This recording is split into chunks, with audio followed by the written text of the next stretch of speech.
Baru saja kita mendapat arahan di rapat intern untuk menyiapkan event-event olahraga tingkat dunia atau internasional untuk tahun 2025, dan arahannya adalah mendatangkan event olahraga berkualitas dalam bingkai sports tourism. Salah satu yang dibicarakan adalah mekanisme pendanaannya yang nanti akan diupayakan sebagian bisa didanai melalui Indonesia Quality Tourism Fund, dan sebagian lagi akan menggunakan RAPBN 2025. Beberapa event yang diusulkan adalah World Surfer League, MotoGP, MXGP, juga ada F1 Powerboat, Aquabike, ada UFC, dan beberapa event kompetisi internasional lainnya seperti gimnastik atau event senam sedunia, kompetisi senam sedunia yang akan diadakan di Jakarta dan di beberapa kota. Yang menarik juga ada World Surfer League yang akan diajukan di 7 titik karena Indonesia dikenal memiliki keindahan pantai dengan ombak kiri dan ombak kanan yang terbaik di dunia. Jadi nanti akan disebar di 7 lokasi yang tentunya nanti akan dipusatkan di beberapa daerah untuk menjadi sebuah festival. Kami juga mengusulkan MotoGP dan MXGP ini membuat NTB sebagai bukan hanya Mandalika sebagai destinasi super prioritas, tapi juga memusatkan kepada olahraga otomotif tingkat dunia. Itu yang tadi diputuskan di rapat itu. Dan estimasi berapa kebutuhan biaya? Tadi di total kebutuhan biayanya itu mencapai angka antara 500 miliar sampai 1 triliun. Nah, ini yang nanti akan diseleksi dan akan dihitung kembali, termasuk biaya operasionalnya dan biaya hosting fee-nya yang akan dipisah, sehingga nanti tidak akan memberatkan anggaran di tahun depan.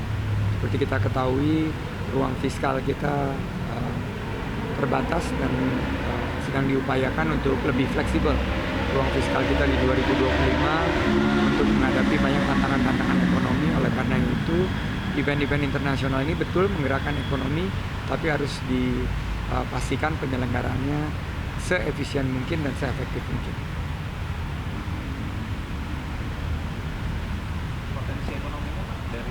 Potensi ekonominya dari yang kita dapatkan mengacu kepada pengalaman MotoGP ini, event-event besar dunia ini dampaknya itu multiplier effect-nya sangat besar.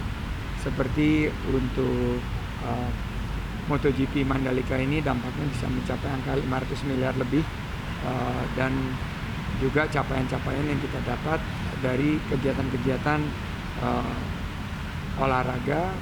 Tapi juga karena ini tourism fund ini bukan semuanya pariwisata berbasis olahraga, tapi juga ada yang hiburan yang berkaitan dengan MICE seperti World Water Forum, dan beberapa kegiatan yang diharapkan mendorong lebih banyak wisatawan mancanegara yang datang ke Indonesia.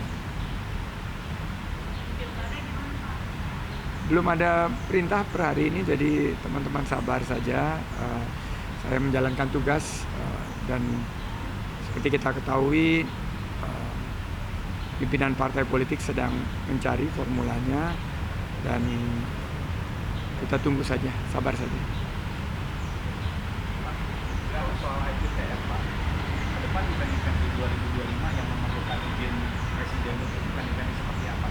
Ya, eventnya harus bisa menggerakkan ekonomi, event yang mendatangkan wisatawan banyak, dan event yang membentuk suatu nation branding atau identitas Indonesia sebagai destinasi wisata unggulan. F1 Powerboat, MotoGP, MXGP, World Surfer League, UFC, dan lain sebagainya. Itu yang sudah diusulkan dari kategori olahraga. Juga ada kategori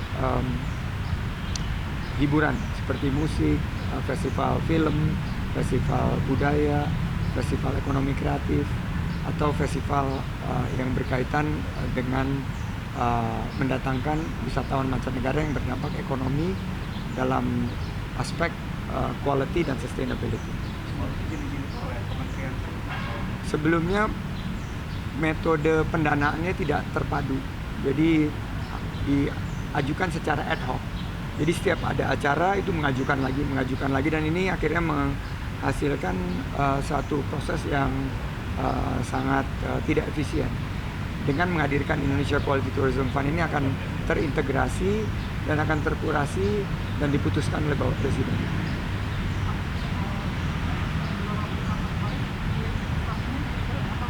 Ini sedang dihitung, belum ada angka investasi dan proposalnya masih disusun. Jadi nanti akan disusun pengelolaannya nanti seperti taman mini, di mana ini bisa menarik kunjungan dari wisatawan, baik itu di bidang olahraga melalui sports tourism maupun juga event-event budaya, musik, event-event lainnya.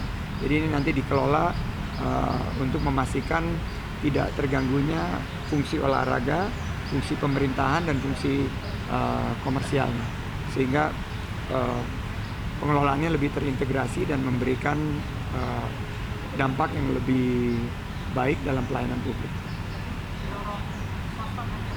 Didorong ada beberapa opsi BUMN sepertinya yang siap. Selama ini sudah kita coba modelnya di Taman Mini dengan InJourney, dan di Nusa Dua juga, termasuk di Mandalika.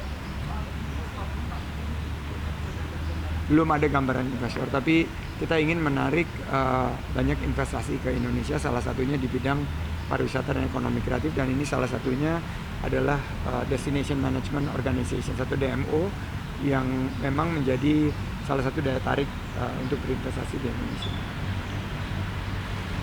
Oke, thank you.